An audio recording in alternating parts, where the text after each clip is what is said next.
سیدنا حبیب بن زید انصاری آج کے مسلمان کو اپنے طرز عمل سے پیغام دے کر کے میں نے اپنی جان لٹائی، قرآن کی آن کو باقی رکھا، میں نے اپنی جان لٹائی، پیغمبر کی شان کو باقی رکھا، میں نے اپنی جان قربان کی، تاج ختم نبوت کو بلند و بالا رکھا، میں نے اپنے خون کے ایک ایک قطرے سے پیغمبر کی ختم نبوت کی گواہی دی، دفاع ناموس رسالت کی گواہی دی، تاج ختم نبوت کی عزت و آبرو کی گواہی دی۔ اے قیامت تک کے آنے والے مسلمان، جب تو اس دوراہے پر آئے کہ ایک طرف تیری جان ہو، ایک طرف نبی کی آن ہو، ایک طرف تیری جان ہو، ایک طرف نبی کی شان ہو، ایک طرف تیری جان ہو، دوسری طرف قرآن کا پیغام ہو، تو تو نے قرآن کے پیغام کی بالادستی کے لیے جان قربان کرنی ہے، نبی کی شان کی بالادستی کے لیے جان قربان کرنی ہے، نبی کی آن کے لیے اپنی جان قربان کرنی ہے۔ جب تو اپنی جان قرآن کے پیغام کی بقا کے لیے قربان کرے گا، جب تو اپنی جان نبی کی شان کے لیے قربان کرے گا، جب تو اپنی جان نبی کی آن پر قربان کرے گا، تو رب کریم کل قیامت والے دن تیری اس جان کو جنت الفردوس میں پہنچا کے نبی کی غلامی کے صدقے تجھے جنت کا وہ انعام دیں گے جس کی دنیا میں تجھے تو کو ملے گا۔ میرے محترم دوستوں، اللہ کریم نے ہمارے اوپر کرم کیا، سیدنا حبیب بن زید نے اپنی جان پیش کی۔ ہائے میں قربان جاؤں اپنے ان بزرگوں پر، میں آج 13 صدیاں گزرنے کے بعد ان کا نام لیتا ہوں، میں آج 13 صدیاں گزرنے کے بعد ان کے کارنامے کو اپنی آنکھوں سے پڑھتا ہوں، تو مجھے ان کا ایمان دیکھ کر ان کے ایمان پر رشک آتا ہے کہ کیا ان کا ایمان تھا ان کے جسم کی رگوں کے اندر خون کی جگہ اللہ کی توحید پر ایمان گردش کرتا تھا، نبی کی عزت و آبرو پر ایمان گردش کرتا تھا، نبی کے ساتھ عشق و محبت کا جذبہ گردش کرتا تھا۔ اسود عنسی نے نبوت کا دعویٰ کیا، اس علاقے کی سب سے بڑی ہستی حضرت عبداللہ بن سعود رضی اللہ تعالیٰ عنہ، جو صحابیت کے شرف سے مشرف نہیں ہو سکے، تابعی تھے۔ اسود عنسی نے دعویٰ نبوت کیا، ابو مسلم خولانی عبداللہ بن سعود کو بلایا گیا، کچھ اسی طرح کے ملتے جلتے سوالات ان سے بھی کیے گئے جیسے سوالات مسیلمہ کذاب نے حضرت حبیب بن زید انصاری سے کیے،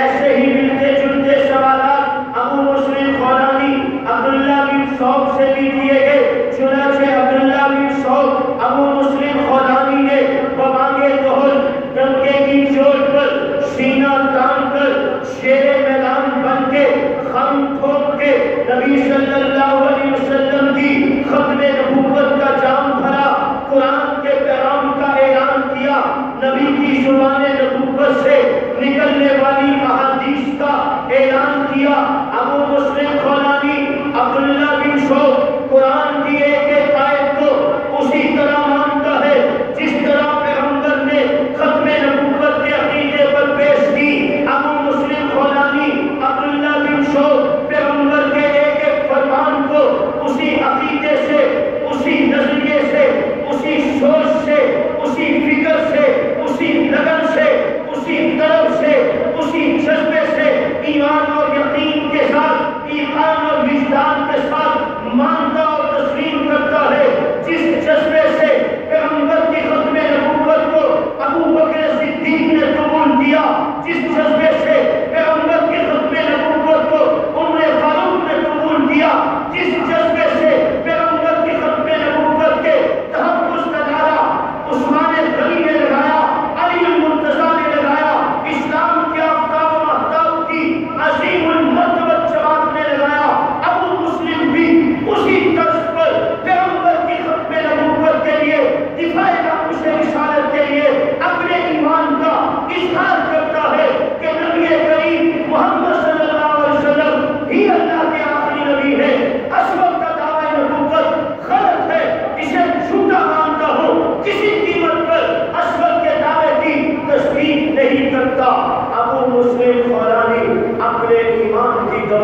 محبت کا انکار کیا ہے، میں اسے برداشت نہیں کرتا، میں اسے قبول نہیں کرتا۔ چنانچہ ایک آگ جلائی گئی، آسمان کی بلندیوں کو چھوتی ہوئی آگ، یہ آگ کے شعلے آسمان کی بلندیوں کو چھو رہے ہیں۔ ابو مسلم خولانی رحمۃ اللہ علیہ کو اس آگ میں پھینکنے کا انتظام کیا گیا۔ چنانچہ ابو مسلم خولانی کو عقیدہ ختم نبوت کی پاسبانی کے جرم میں آگ میں ڈالا گیا۔ اس آگ کو رب کریم نے توحید کی گواہی دینے والے ابراہیم کے لیے جیسے گلنار بنایا تھا، اسی آگ کو اسی رب کریم نے حکم دیا، میرا ابراہیم میری توحید کی حفاظت کے لیے آگ میں گیا تھا، آگ گلنار بنائی تھی۔ آج ابو مسلم خولانی میرے محبوب کی ختم نبوت کے تحفظ کے لیے آگ میں پھینکا گیا ہے۔ آج بھی اس آگ کو گلنار بناؤ، اس آگ کو حکم دیا ہے کہ نہ اس کو تکلیف ہو نہ پریشانی۔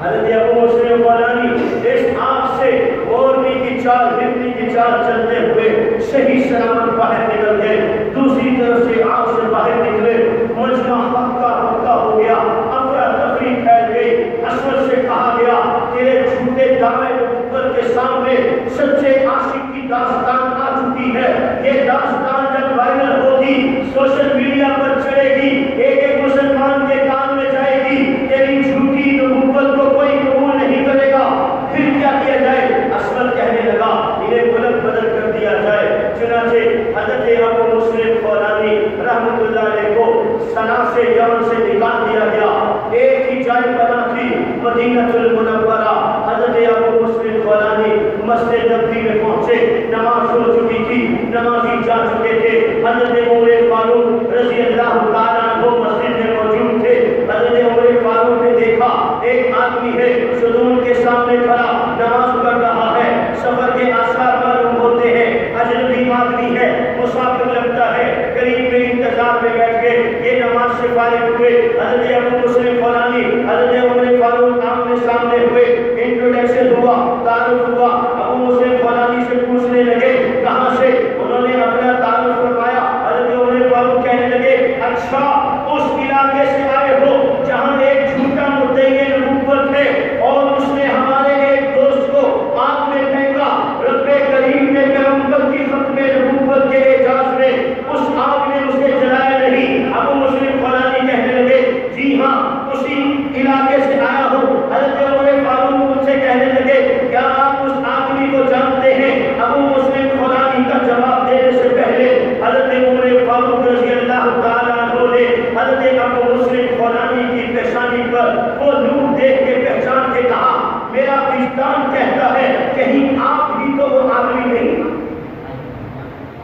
کہیں آپ ہی تو وہ خوش نصیب نہیں ہے جسے اسود نے آگ میں پھینکا۔ وہ آگ اسود کی آگ ہمارے حضور کے غلام کو جلا نہیں سکی۔ حضرت ابو مسلم خولانی نے کہا جی ہاں میں ہی وہ ہوں الحمدللہ جس نے ختم نبوت کی حفاظت کے لیے آگ میں پھینکا گیا، آگ نے اسے جلایا نہیں۔ حضرت عمر فاروق نے ہاتھ مشاہدہ کیے، فرد محبت میں ابو مسلم خولانی کے ماتھے میں بوسہ دیا، سیدنا صدیق اکبر کے پاس لے گئے اور فرمایا آج میں آپ کو امت محمدیہ کے اس خوش قسمت ترین انسان سے ملاقات کے لیے لایا ہوں جس کے لیے رب کریم نے اس طرح آپ کو گلنار بنایا جس طرح رب کریم نے اپنی توحید کی حفاظت کے لیے ابراہیم، جس طرح ابراہیم کی آپ کو رب کریم نے گلنار بنایا، اسی طرح امت محمدیہ کے اس ثبوت کی آپ کو بھی اللہ نے گلزار بنا دیا۔ عقیدہ ختم نبوت اور اس کا تحفظ یہ 1450 سال سے ساتھ چلتے آ رہے ہیں۔ میں اور آپ تاریخ کے جس دور سے گزر رہے ہیں، تاریخ کے جن ایام سے گزر رہے ہیں، یہ دور تاریخ کے ہندوستان کی سرزمین پر پیدا ہونے والے جھوٹے مدعی نبوت مرزا غلام قادیانی کے خلاف پاکستان کی سرزمین پر 22 مئی 1974 سے لے کر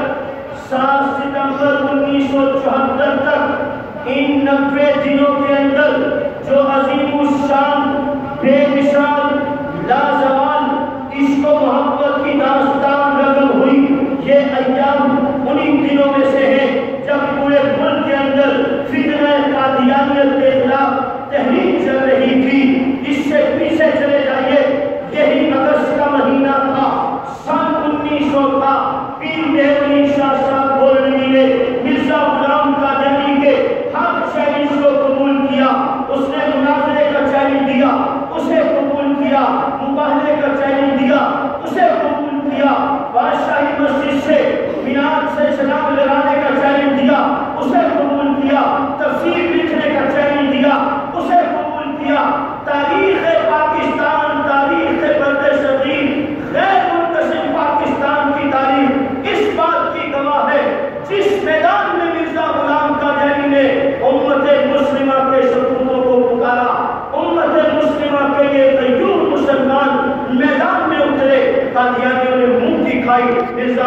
قادیانی کسی مقابلے میں نہیں آیا۔ بالآخر اگست کا مہینہ تھا، مرزا غلام قادیانی کے چند گماشتے پیر مہر علی شاہ صاحب کے پاس آئے اور آ کے کہنے لگے ہم آپ کے ساتھ آخری بات کرتے ہیں،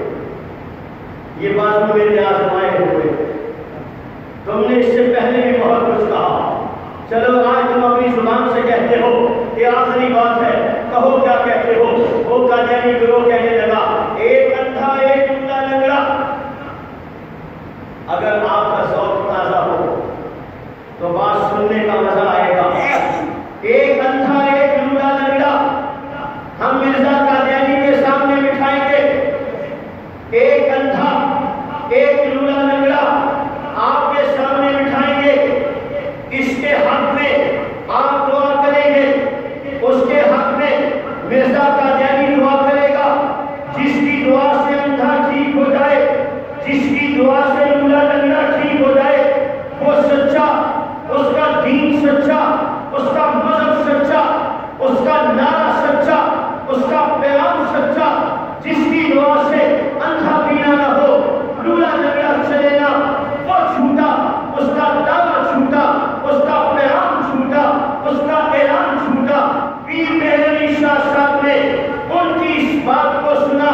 اور انہوں نے ان سے جواب دیا کہ تم مہر علی کے سامنے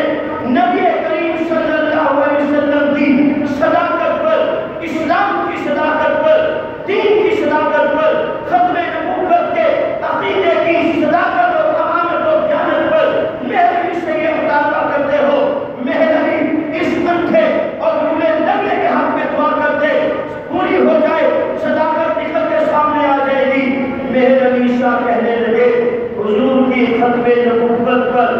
مہر علی اتنا ایمان رکھتا ہے، تم اندھے اور لنگڑے لنگڑے کو ہٹاؤ، اس کی جگہ مردے کو لا کے رکھو۔ مہر علی کا کے حکم سے نبی کے عشق و محبت کا جام بھر کے اس مردے کو حکم کرے گا، یہ مردہ اٹھ کے کھڑا ہو جائے گا۔ یہ تھا ایمان اور یقین۔ اس ایمان اور یقین کے مطابق میرے آپ کے بزرگوں نے کام کیا۔ پاکستان وہاں سے وجود میں نہیں آیا، غیر ملک سے ہندوستان تھا، بہاولپور